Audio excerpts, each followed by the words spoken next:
Alright, so I've had this machine for, let's see, 2 days, but in actual driving time, I got it at 1.1 hours, now 3.1 hours. And I've already found a couple of things that I kind of don't like about it, and I'm going to show you here in a second. Okay, welcome back. First thing I gotta admit I absolutely hate is these lights. Before I even thought about buying this machine, I went on to Tractor Time with Tim and a couple other YouTube users there and saw some of the issues they were having with the cheesy plastic lights mounted on the outside of the ROPS. For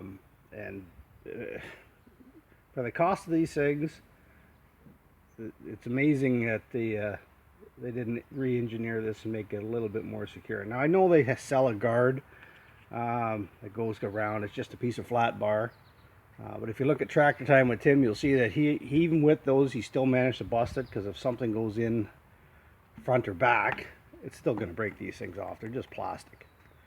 Alright, so I'm going to figure out something. The guards that John Deere sells, even then, are $100 and some. It's just ludicrous what they charge for a piece of bent flat bar with some paint on it.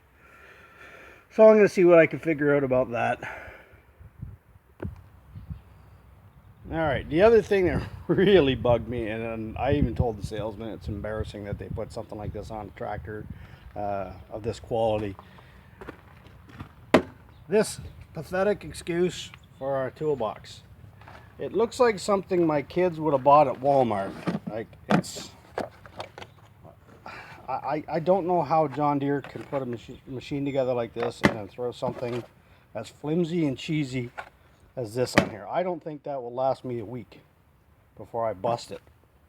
It's just such low quality plastic. It's truly embarrassing.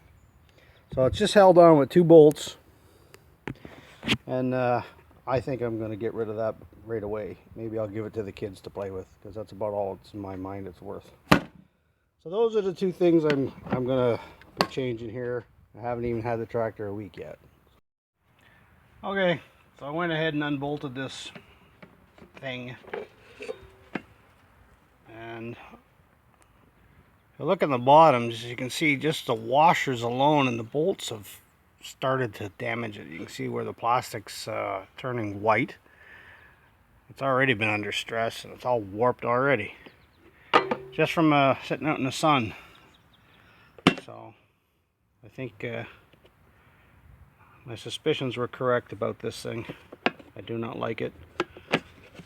Let me know what you think. I mean, if other people have never had a problem with it, then maybe I'm barking up the wrong tree, but to me this thing is garbage. Well, there's my answer. Steel, durable. It almost looks like it was made to go on that bracket. It's literally maybe a ½ inch on each side overlapping. The only issue I had was clearance with the light bar here. When you open this up, it hits, but there's plenty of room where you can bring it out and it'll clear it. So as you see, by bringing it out a couple of inches, you have clearance. It clears the lights.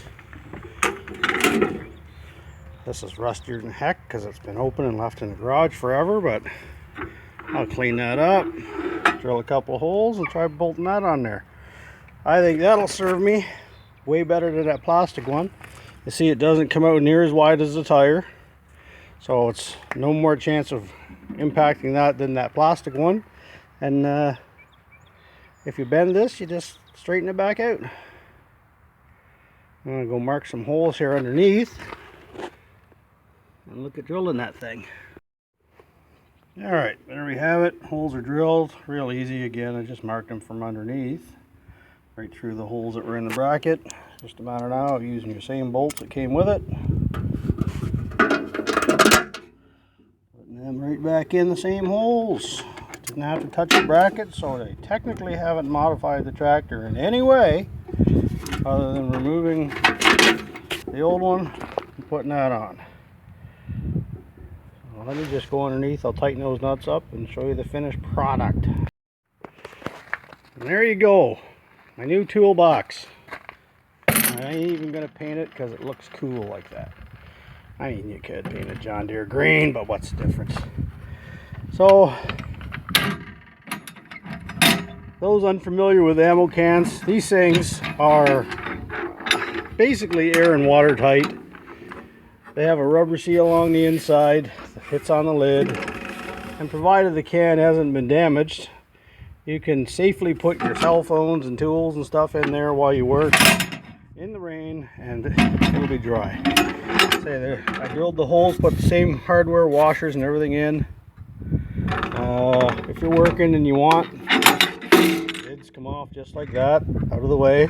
If you need to be in and out of there a lot, just like that.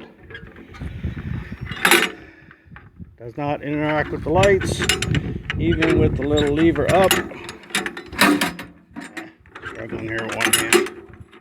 Okay, even with the lever up like so, you can see it still clears the lights by plenty.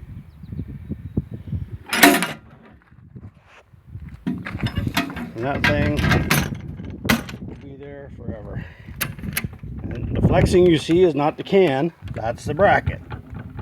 That came from John Deere. So, there's your new ammo can ready to go. Total work time, maybe 10 minutes. I'm much happier with that.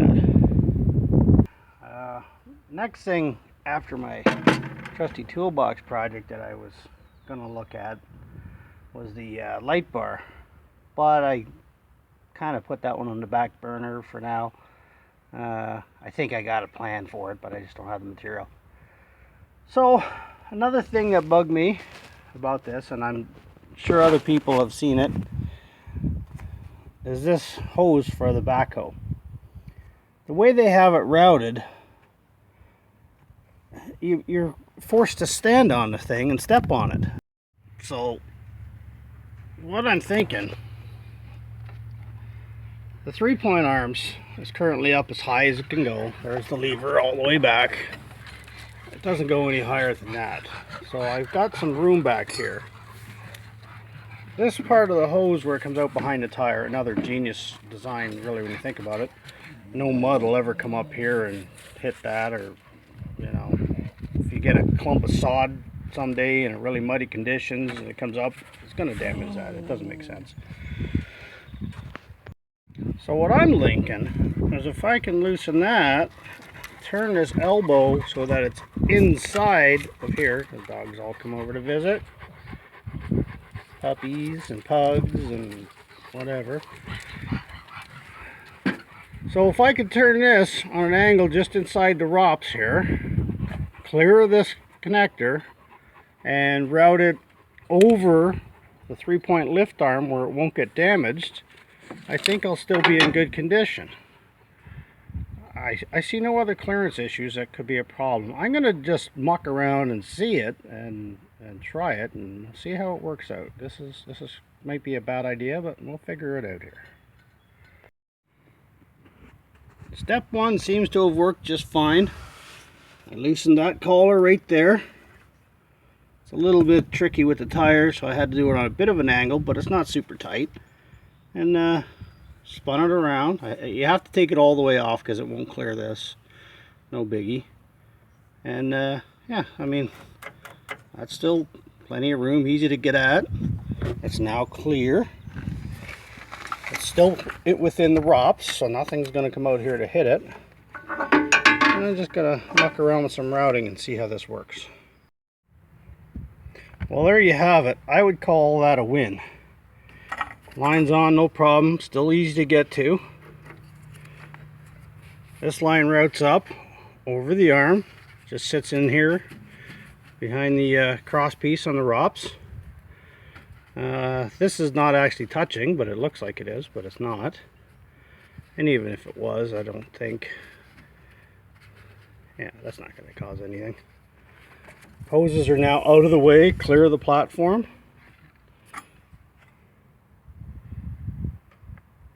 And the simple fact of the matter is, when I do take the backhoe out, all I need to do is plug this into here and back in. It'll still go, no worries. So I call that a win. I think that's a reasonable fix. Now I can get on and off without hitting hoses and stepping on things. Total work time 2 minutes.